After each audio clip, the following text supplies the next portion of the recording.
7절에서 62절까지 말씀 시작. 길 가실 때에 어떤 사람이 여짜오되 어디로 가시든지 나는 따르리이다. 예수께서 이르시되 여우도 굴이 있고 공중의 새도 집이 있으되 인자는 머리 둘 곳이 없도다 하시고, 또 다른 사람에게 나를 따르라 하시니 그가 이르되 나로 먼저 가서 내 아버지를 장사하게 허락하옵소서. 이르시되 죽은 자들로 자기의 죽은 자들을 장사하게 하고 너는 가서 하나님의 나라를 전파하라 하시고, 또 다른 사람이 이르되 주여 내가 주를 따르겠나이다마는 나로 먼저 내 가족을 작별하게 허락하소서.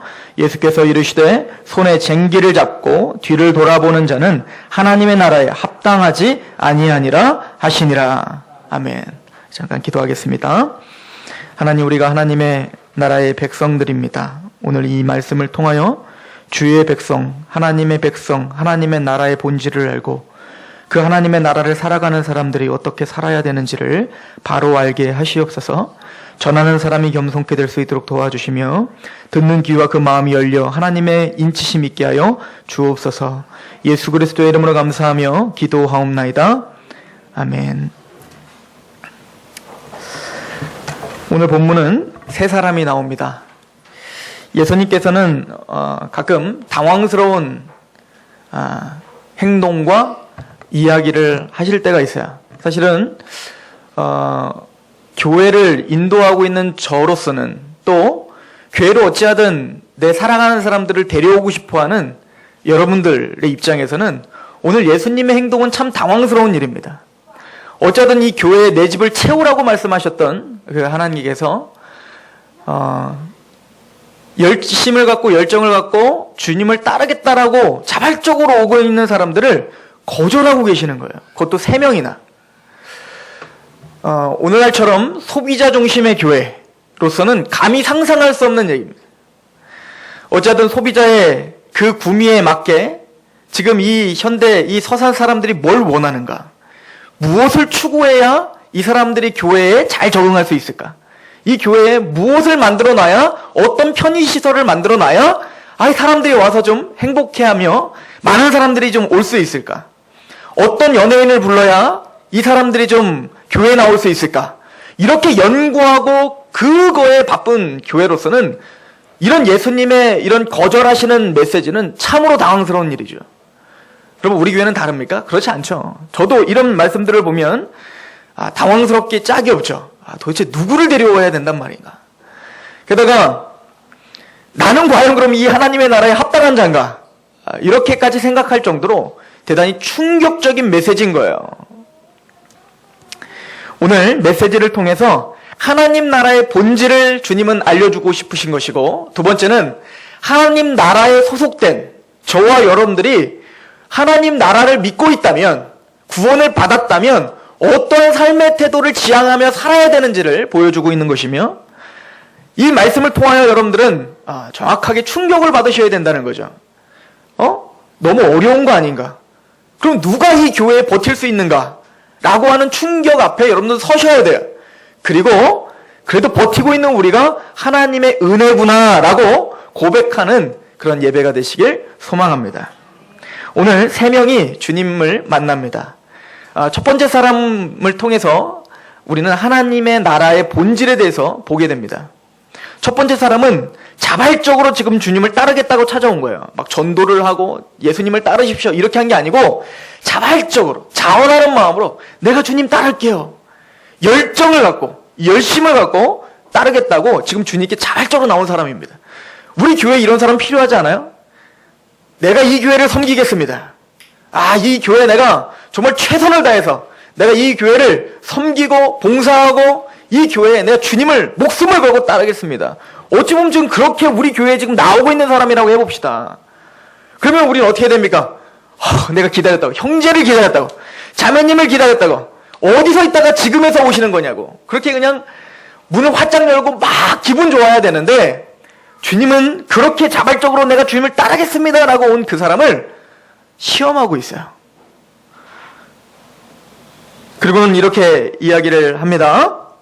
오늘 57절에 보면 길 가실 때에 어떤 사람이 여짜오되 어디로 가시든지 나를 따르겠습니다. 당신이 감옥에 가시면 감옥에도 가고, 당신이 죽음을 선택한다면 난 죽음도 선택하고 내가 어디든지 당신이 가는 곳마다 내가 다 가겠습니다. 이 교회가 무엇을 추구하든 난 그것대로 헌신하겠습니다.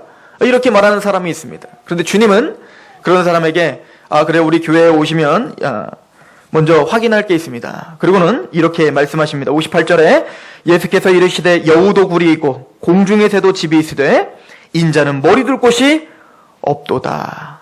이렇게 이야기를 하시는 거예요. 이 얘기는 뭐죠? 지금 주님께서는 지금 이 사람이 열정과 열심을 갖고 주님을 따르고자 하는데 그의 열심과 열정, 난 주님을 죽도록 따르겠습니다라고 하는 그 말을 신뢰하지 않고 그 생각을 지금 헤아려 보고 있는 거예요. 주님의 이 말을 통해서 우리가 상고해 볼 수 있는 태도는 이 사람은 열심과 열정은 있었지만 그 태도와 동기가 주님의 나라, 하나님의 나라를 오해하는 데서 비롯된 것이었어요. 즉, 이 사람은 어떤 성공과 승리, 어떤 이상적인 어떤 나라를 건설하는 거에 목적이 있었어요.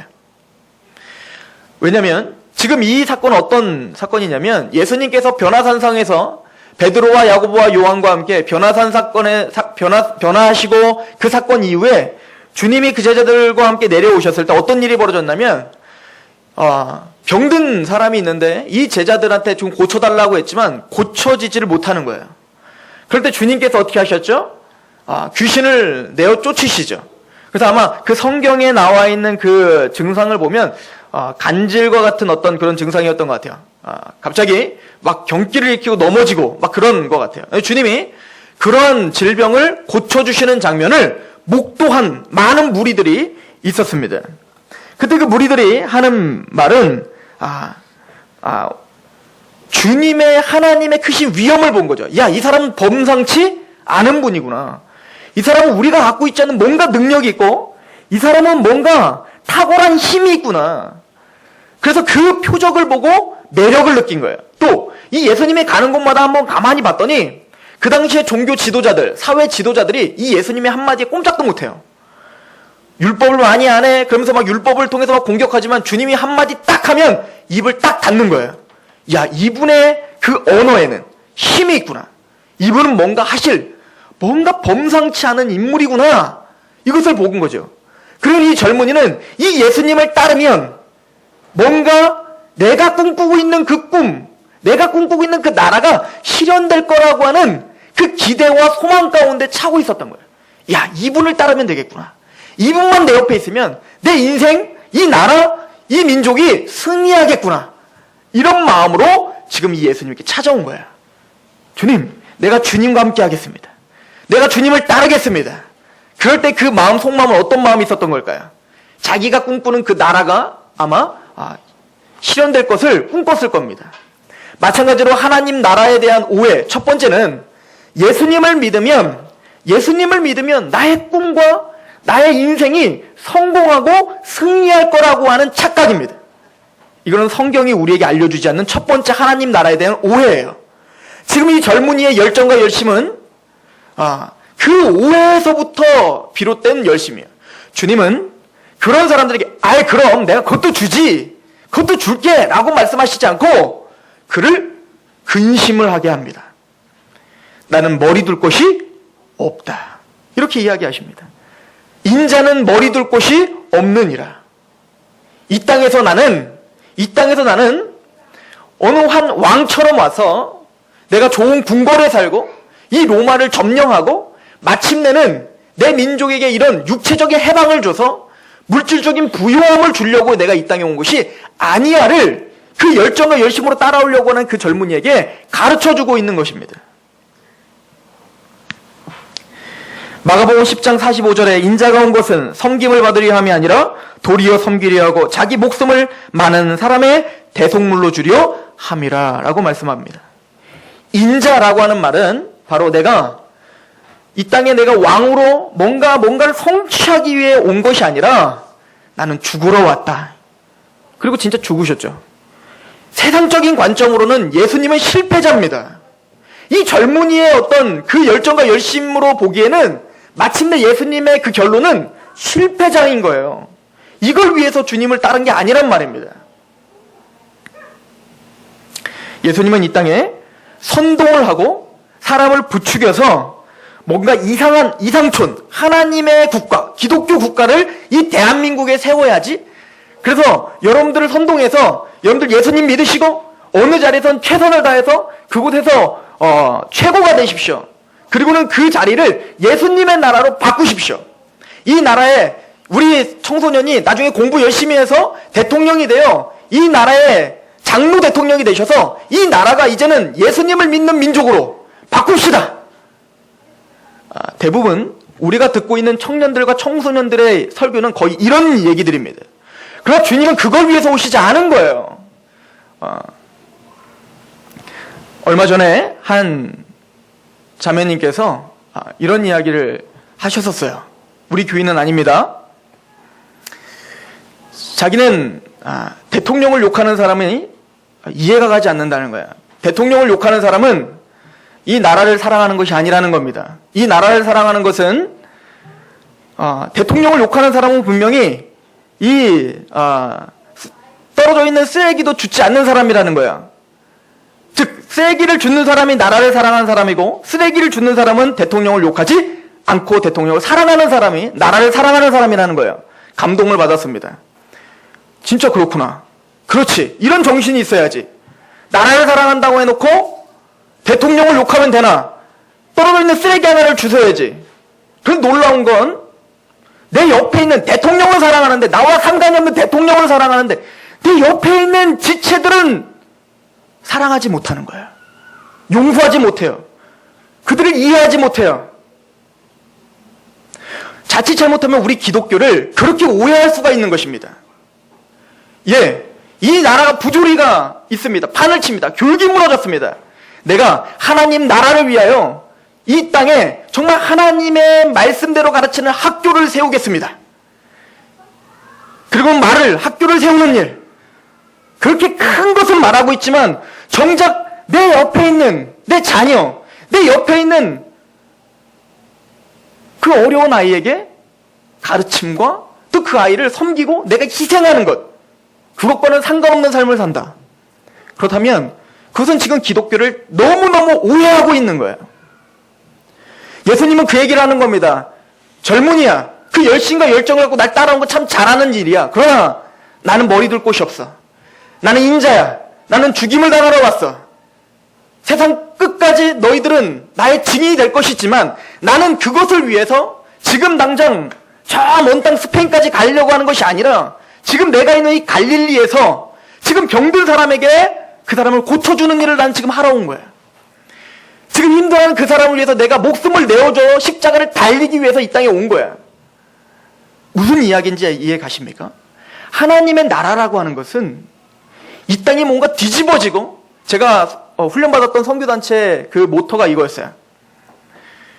이 세상을 변화시키는 은혜의 제자들이 되자. 그래서 종교, 정치, 교육, 매스컴, 그 각각 계층에 있는 그 모든 것을 우리가 훈련시킨 사람들이 다 그곳을 침투하여 들어가서 그곳의 장들이 되는 거죠. 최고봉이 되는 거예요. 그래서 그 밑에 있는 사람들 그 권력과 힘과 지식을 가지고 그들을 섬겨 마침내는 그들을 다 예수님께 돌아오게 하여 무리바다 덮음과 같이 이 나라가 마침내는 예수님께 다 무릎을 꿇어 기독교 국가를 만들자, 이런 얘기죠. 그럴듯해 보입니다. 특히 젊은이들에게, 젊은 청년들과 청소년들에게는 이것이 굉장히 큰 비전과 도전이 됩니다. 그러나 정작 그런 큰 꿈은 꾼다고 이야기하지만 지금 오늘 나에게 맡은 그 가족 한 사람에게는 희생하지 못하는 거예요. 주님은 그 허황된 하나님 나라를 부셔버리고 싶었던 겁니다. 젊은이야, 그 열심과 열정을 내려놔라. 네가 가야 할 곳, 내가 가야 할 곳은 한 사람을 위해서 내가 죽는 거란다. 나는 너를 어떤 큰 사람이 되어서 그 어떤 나라를 형성하고 이 나라가 기독교 국가가 되는 거 별로 관심이 없단다. 나는 네가 변화되기를 원하고 네가 한 영혼을 위해서 죽임을 당하는 그 자리에, 희생하는 그 자리에 가기를 원한다. 이것이 하나님 나라의 본질입니다. 누가복음 14장에 보면 재밌는 얘기가 나와요. 예수님께서 나를 따르려거든 자기 십자가를 지고 따라와 라고 말을 하면서 무슨 얘기를 하냐면, 사람이 망대를 세울 때, 건축을 할 때 계산해보지 않겠니? 라고 말해요. 어떻게 계산하죠? 벽돌이 몇 개 들어갈까? 인구가 몇 명이 들어갈까? 돈이 얼마나 들어갈까? 이런 걸 다 계산하고 하지, 그런 거 계산 안 하고 그냥 무작정 건축 시작하는 사람이 없는 것처럼, 비용을 계산하는 것처럼. 또, 임금이 한 나라와 싸우러 갈 때, 저 사람들의 군대는 몇 명이고, 우리나라의 군대는 몇 명인데, 무기가 몇 개고, 이런 거 다 따지고 갈 거 아니에요? 마찬가지로 나를 따르려거든 정신없이 따르지 말고 비용을 계산하며 따라, 이렇게 이야기하거든. 이게 무슨 얘기죠? 내가 예수님 따르겠습니다. 막 부흥회 때 막 눈물을 흘리면서 내가 주님을 위해 헌신하겠습니다. 그렇게 해놓고는 계산을 해보지 않은 거예요. 주님을 따른다는 게 뭔지를 성경적으로 정신 차리고 보질 않은 거예요. 자기 십자가 뭔지 모르는 거예요. 예전에 제가 청년들을 인도하고 같이 데리고 몽골에 간 적이 있어요. 이 몽골을 갔더니 서울대 출신 어떤 선교사님이 자기 그 삶을 헌신하고 그곳에서 정말 평생을 몽골 사람들을 위해서 정말 헌신하고 있는 그 간증을 하고 있었어요. 그때 우리 청년들이 한 30명 정도 갔을까요? 근데 그때 마지막 이제 그분의 어떤 그 도전을 들었죠. 도전을 듣고 그 30명 되는 그 모든 청년들이 다 울면서 고백을 하길, 내가 몽골에 오겠습니다. 나는 몽골을 위해서 부름을 받은 것 같습니다. 몽골의 영혼들이 보입니다. 내가 언젠가 반드시 올 것입니다. 아무도 안 갔어요. 즉 그렇게 뭔가 도전받고 감정에 치우쳐서 주님을 따른다고 자꾸 나에게 오지 말고 정신 차리고 성경을 봐. 예수 그리스도를 믿는다는 것이 내가 너에게 원하는 것이 어떤 삶인지를 따져봐야 되지 않겠니? 라고 우리에게 좀 정신 차리라는 거예요. 그 감정과 그 막 들끓는 그 열정, 그건 식으면 그만이에요. 하나님의 나라란 예수님이 우리에게 보여주시듯 한 영혼을 위해서 십자가에 죽는 것. 즉, 내 옆에 있는 가족, 내 옆에 있는 그 직장 동료, 그 사람을 위해서 내 삶을 희생하고 헌신하며 예수 그리스도를 전파하는 것. 주님은 그거 원하십니다. 주님은 우리를 통해 이 세상을 개벽하고 막 이런 거 원하시는 거 아니에요. 그 하나님의 나라를, 그 본질을 바로 알아 우리의 삶 속에서 실천하는 저와 여러분들이 되기를 소망합니다. 두 번째 사람을 한번 보실까요? 오늘 본문을 보시면 59절에 이번에는 자원 하나에 따르지 않고 예수님이 직접 따르라고 명령을 내립니다. 59절에 보면 또 다른 사람에게 나를 따르라 하시니 그가 이르되 나로 먼저 가서 내 아버지를 장사하게 허락하옵소서. 이게 틀린 말 아니잖아요. 제가 보기에는 이 젊은이는 주님이 날 따라와 그랬더니 이 젊은이는 아버지가 생각이 났던 것 같아요. 아마도 이 아버지가 많이 편찮으신 것 같아요. 그죠? 그러니까 언제 돌아가실지 모르는 상황인 것 같아요.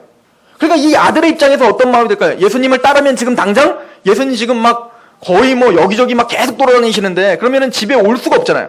그러니까 이 청년이 어떻게 한 겁니까? 우리 아버지가 지금 아프시니까 우리 아버지 다 돌아가시면 이제 좀 있으면 돌아가실 것 같은데 돌아가시면 장례까지 내가 인간적으로 해야 될 일이 있잖아요. 아무리 봐도 이게 중요하잖아요. 난 예수님 안 따른다는 게 아닌데 예수님 따를 건데 이거만큼 중요한 게 주님 이해하시잖아요. 이거 주님 봐도 이건 너무 중요한 거 아닙니까? 요거만 하고 내가 따를게요. 요거죠. 요거를 다른 말로 하면 예수님 믿으십시오. 내가 예수님 믿을 거야. 교회 다닐 건데 아직은 안 돼. 아직 우리 애기 키우려면 내가 직장도 다녀야 되고 아직은 안 돼. 우리 아버지가 지금 아프셔갖고 지금 뭔가도 해야 되기 때문에 아직은 좀 안 돼. 힘들어. 저는 서산에 가서 이런 얘기를 얼마나 많이 듣는지 몰라요. 이 서산뿐만 아니에요. 제가 가는 곳마다 예수님을 전하면 이렇게 말하는 친구들이 너무 많아요. 제가 막 예수님 믿어. 그러면 믿을 거야. 내 친구가 목사인데 믿어야지. 그러나 조금만 더 있다가 조금만. 내가 지금 바쁜 일이 하나 있거든. 네가 목사 연수 받으면 그때 내가 교회 다닐게. 네가 이 우리 고향에 교회를 세우면 그때 내가 갈게. 지금도 저에게 약속한 사람 참 많아요. 서울로 오면 내가 가마. 진천에 오면 내가 가마. 서산까지는 죽어도 안 온대요.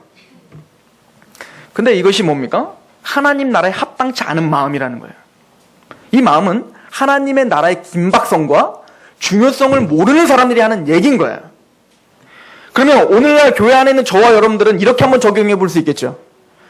철저한 그리스도인이 되십시오. 예수님의 철저한 제자가 되십시오. 라고 말하면 어떻게 합니까? 알죠. 그거 중요한 거 알죠. 요 문제만 좀 해결되면 내가 철저한 그리스도인이 되겠습니다. 요 문제만 해결되면 내가 성경 공부하죠. 내가 아직은 이것 때문에. 지금 그 태도를 주님은 나무라고 계시는 겁니다. 그것은 하나님의 나라에 합당치 않다라고 선포하고 계시는 거예요. 60절에 보면 이렇게 주님께서 이야기하십니다. 이르시되 죽은 자들로 자기의 죽은 자들을 장례하게 하고 너는 가서 하나님 나라를 전파하라. 가장 중요하고 가장 시급한 건 하나님 나라의 전파지 그 어떤 것도 중요하지 않아라고 이야기하고 있는 거죠. 속상한 얘기인 거예요. 지금 이 젊은이로서는 어떤 마음이 들까요? 예수님이 너무 야속하지 않을까요? 아니 주님 나한테는 이게 얼마나 중요한 일인데 아니 그 마음을 이해하지 못하고 어떻게 주님은 지금 주님이 부모님이 건강하시니까 그렇죠 라고 말하고 싶지 않을까요? 그러나 주님은 단호합니다. 죽은 자들은 죽은 자들로 장례케 하고 너는 나를 따르고 그리고 그들에게 하나님 나라를 선포하는 게 이게 가장 중요하고 가장 시급한 일이지 않니? 라고 이야기하고 있는 겁니다. 세상 사람들은 죽은 아버지를 장례하는 것 그리고 그 아버지를 위해서 제사 드리는 것 야, 참 잘한다. 효도가 극진하네. 저 정도는 돼야 효지라고 속이고 있어요. 그것이 중요하다고 이야기해요. 많은 사람들이 예수님을 믿지 못하는 이유, 특히 우리나라 유교의 정신이 가득한 이 나라는 내가 다른 건 모르겠지만 제사 드리는 것을 예수 믿는 사람은 제사를 드리지 않기 때문에 내가 교회는 못 나가겠다. 이 얘기가 뭐죠 지금? 뭐가 중요한지를 모르고 있는 거예요. 성경은 우리에게 이 얘기를 하는 겁니다. 하나님 나라를 믿고 하나님 나라라는 것은 지금 당장 예수님을 믿고 예수 그리스도를 전파하여 예수님을 믿을 때만이 생명이다라고 하는 거예요. 굉장히 긴급하고 또 굉장히 중요하고 가장 중요한 것이 바로 복음이다라고 성경은 우리에게 이야기해주고 있는 겁니다. 세 번째 사람의 특징은 뭘까요? 이 세 번째 사람 우리가 같이 말씀을 볼게요. 61절을 보면 또 다른 사람이 이르되 주여 내가 주를 따르겠나이다마는 이 사람도 예수님을 자발적으로 따르려고 합니다. 내가 따를 겁니다. 내가 주님 따르죠. 그러나 여기 또 하나 따르겠습니다마는 나로 먼저 내 가족들을 어떻게 하고 작별하고 오게 해주세요. 이거예요. 뭔가 여전히 뭔가 미련이 남는 거예요. 주님은 빨리 지금 나를 따라 그리고 이제는 다른 거 보지 말고 세상 보지 말고 나를 봐 라고 이야기하지만 이 젊은이는 내가 주님을 따르겠습니다. 그러나 내가 잠깐 집에 가서 작별만 하고 올게요. 주님은 알고 있어요. 이 사람의 마음을. 간다고는 말하지만 집에 가서 작별하면 이제 잔치를 벌이겠죠? 나 이제 떠날 겁니다. 송별해 해 주십시오. 그렇게 하면 부모님들은 그러겠죠. 네가 가긴 어디 가니? 네가 장남인데. 네가 가면 우리 집은 어떻게 하니? 그러면 그 마음이 약해지고 어떻게 될까요? 그 세상이 또 좋아? 거기에 머무를 거라는 것을 주님은 아시기에 뒤를 돌아오지 말고 세상을 보지 말고 앞을 보면서 나의 부르심을 향해 가라고 밀어붙이고 계시는 거예요. 이것도 인간적으로 볼 때는 좀 주님 너무 야속하지 않으세요? 작별만 하고 온다는데 안 가는 거 했다는 것도 아닌데 근데 가끔 주님은 우리에게 그렇게 요구하세요. 예수님을 믿으십시오. 그리고 나를 따라라. 십자가를 지라. 세상은 다 끝내라. 이거 제 말이 아니죠? 예수님의 말씀 몇 가지 제가 찾아드릴게요. 마태복음 6장 24절에 보면 한 사람이 두 주인을 섬기지 못할 것이니 혹 이를 미워하고 저를 사랑하거나 혹 이를 중히 여기고 저를 경히 여김이라. 너희가 하나님과 재물을 겸하여 섬기지 못하느니라. 예수님을 믿는다면 뭐와 함께 겸하여 섬기지 못해? 재물, 돈, 권력, 세상의 어떤 그 기쁨 이런 것들 다 잘라버리고 주님은 따라가는 거예요. 이거 제 얘기 아니니까 하는 거야. 다 잘라버리고 내가 성공하고 싶은 거, 돈 많이 벌고 싶은 거 이거 다 잘라버리고 뭐 하라고요? 주님의 말씀대로만 살아라는 거예요. 이게 주님의 요구예요. 근데 이 젊은이는 그게 마음에 들지 않은 거죠. 야고보서 4장 4절 가늠한 여인들과 세상과 벗이 된 것이 하나님과 원수됨을 알지 못하느냐? 가늠한 여인이라고 말합니다. 어떤 사람을? 세상과 벗. 세상과 벗된 것, 이 세상을 누리고 이 세상의 좋은 것들을 추구하며 사는 것, 이것은 뭡니까? 하나님과 원수되는 거라는 거예요. 요한일서 2장 15절은 더해요. 이 세상이나 세상에 있는 것들을 사랑하지 말라. 근데 여러분들 사랑하는 거 많잖아요. 그죠? 핸드폰 요즘에 최신형 나오면 막 사랑스럽잖아요. 그거 막 사고 싶고. 차 막 사고 싶고. 더 좋은 아파트 사고 싶고. 막 그게 사랑스럽잖아요. 그런데 사랑하지 말래요. 누구든지 세상을 사랑하면 아버지 사랑이 그 안에 있지 않는 거라는 거예요. 도대체 이 기준에 안 걸리는 사람이 누가 있겠냔 말입니다. 그런데 주님은 그걸 우리에게 요구하고 계세요. 이는 세상에 있는 모든 것이 육신의 정욕과 안목의 정욕과 이생의 자랑이니 다 아버지께로부터 온 것이 아니요 세상으로부터 온 것이다. 우리가 얼마나 안목의 정욕에 쉽게 넘어갑니까? 또 얼마나 육신의 정욕에 쉽게 넘어갑니까? 이생의 자랑이 얼마나 쉽게 넘어갑니까? 근데 그것은 하나님의 나라에 합당치 않은 태도다. 오직 나만 사랑해. 예수님만 사랑하고 예수님 말씀만 사랑하고 그 말씀대로만 살아. 막 숨이 콱콱 막히죠. 근데 주님은 지금 그 청년에게 그걸 요구하는 거예요. 그리고는 누가복음 17장 32절에는 이런 이야기를 하면서 뭐라고 하냐면 롯의 아내를 기억하라 이렇게 이야기합니다. 이건 말 끝났어요. 무슨 얘기냐면 롯의 아내가 어떻겠죠?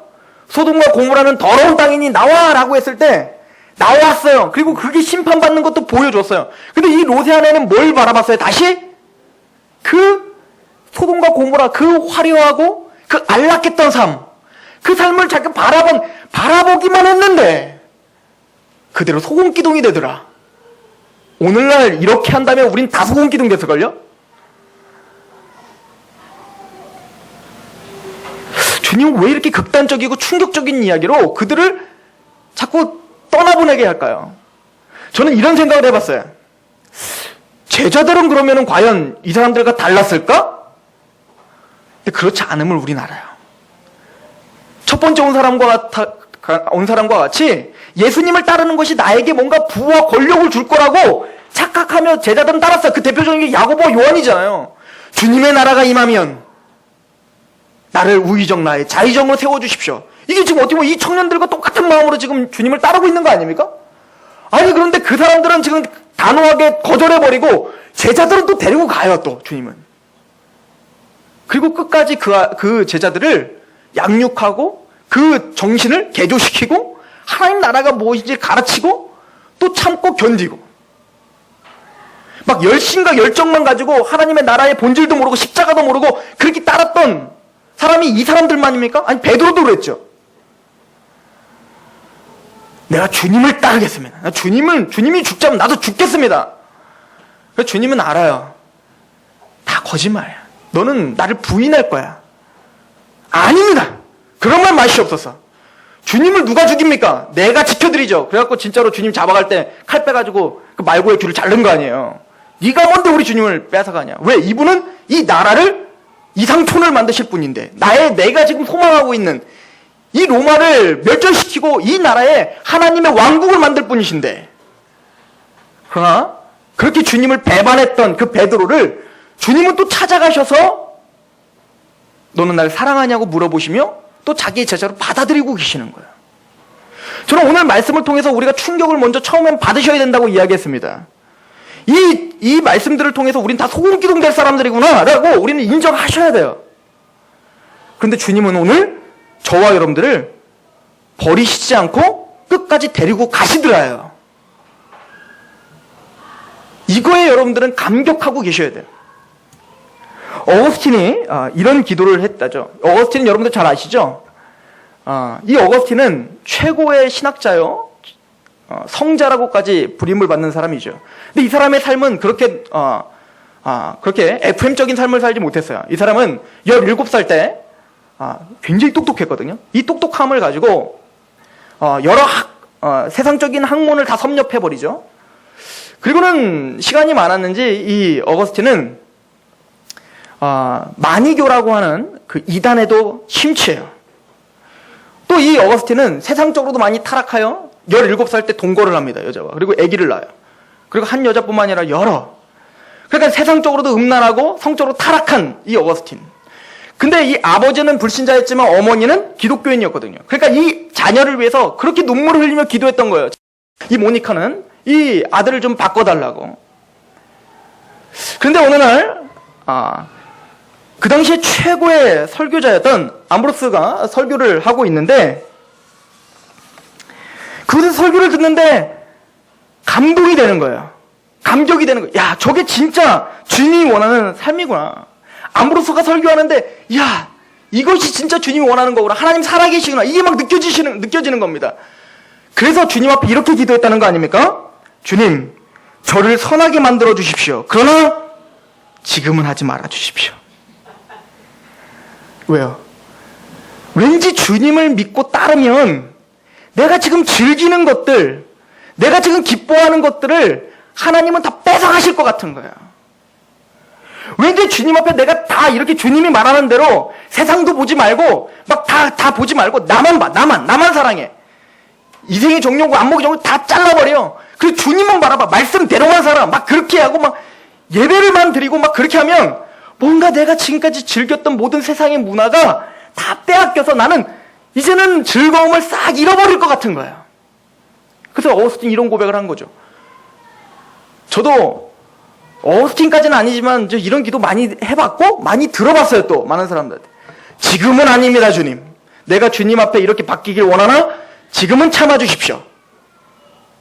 그런데 이 어거스틴이 예수님을 제대로 만나서 구원함을 받아 주님이 원하는 그 자리에 갔을 때 참회록이라고 하는 책에 이런 고백을 합니다. 제가 읽어드릴게요.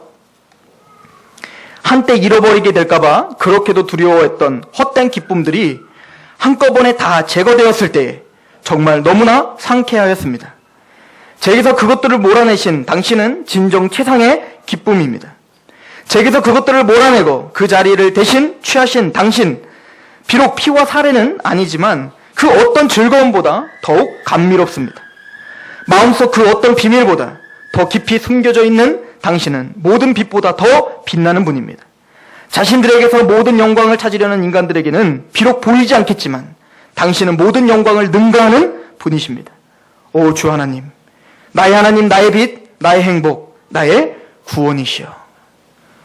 정작 예수 그리스도 앞에 그렇게 살다 보니 세상이 줄 수 없는 알 수 없는 그 기쁨이 자기를 압도하는 것을 본 거예요. 주님은 이것을 위해서 자기의 이 세상적인 것을 버리라고 한 것이구나. 그것을 내려놓을 때만이 즐길 수 있는 알 수 없는 그 기쁨이 압도하는 것을 이 어거스틴은 느낀 거예요. 다윗은 이것을 뭐라고 표현하면 하나님의 인자하심과 선하심을 맛보아 알지어다니. 이것을 맛보지 않으면 알 수 없는 그 기쁨. 하나님의 말씀에 순복했을 때 주어지는 그 기쁨. 주님은 이 기쁨으로 우리를 초청하고 계시는 거예요. 우리는 무지하여 그 기쁨이 뭔지 몰라서 우리는 지금 주저하고 있을 뿐인 거예요. 주님은 제자들에게 그 기쁨을 알게 하시고 싶어서 그렇게 잘못된 하나님 나라의 본질을 갖고 있는 그 제자들을 끝까지 포기하지 않고 이끌어 가시는 거예요. 저는 저와 여러분들에게 그 기쁨을 하나님이 마침내 알게 하실 거라 믿습니다. 그것이 없다면 우리에게 소망이 없는 거예요. 또한 이렇게 한번 생각해 보시겠습니까?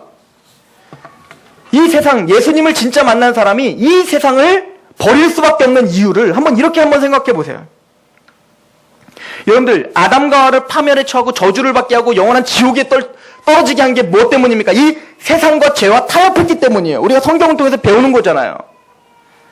더 나아가서 우리를 저주를 받게 하고 영원한 지옥에 떨어뜨리게 한 게 이 세상과 죄와 타협한 것뿐만 아니라 이것 때문에 하나님 아들이신 그분이 죽으실 수밖에 없었어요. 이것 때문에. 즉 우리가 살아가고 있는 이 세상 때문에 주님은 십자가에 죽으신 것입니다. 그런데 우리가 이 세상을 사랑할 수가 있는가? 평생 콜라만 먹다가, 콜라와 정크푸드, 이 쓰레기 같은 음식들만 먹다가 정크푸드, 햄버거, 피자 이런 것들, 치킨 이런 것들, 이런 정크푸드만 먹다가 암에 걸린 사람이 있어요. 여러 고혈압과 당뇨와 또 살이 쪄서 비만과 그걸로 인한 허리 디스크, 제가 겁내고 있는 모든 목록들, 이런 사람이 자기 자녀에게 그 정크푸드, 쓰레기 같은 음식을 먹이겠습니까? 내가 직접 경험해보면 절대 그거 먹이지 않으려고 할 거 아닙니까? 이게 이 자녀를 어떻게 파괴하는지 안다면, 여러분들, 우리 부모를 죽인 원수가 있어요. 내 부모를 죽인 원수가 있는데 그 원수가 우리에게 아무리 매력적인 제안을 한다고, 난 부자거든요, 나는 회장이거든요, 나와 함께 한다면 내가 당신에게 돈을 주겠습니다, 내가 건물 하나를 사주죠, 그런 말을 한다고 해서 그 사람을 마음을 다하여 그 사람을 사랑할 수 있겠습니까? 마찬가지로 우리 사랑 하나님이신 예수 그리스도께서 이 세상의 죄와 이 세상의 정욕 때문에 죽임을 당했다, 그것을 정말 내가 알고 있는 십자가의 사람이라면 그 세상과 죄를 사랑할 수 있겠습니까? 우리 이렇게 한번 생각해 보면 주님께서 세상을 버리라고 하는 얘기를 조금 이해할 수 있지 않을까요?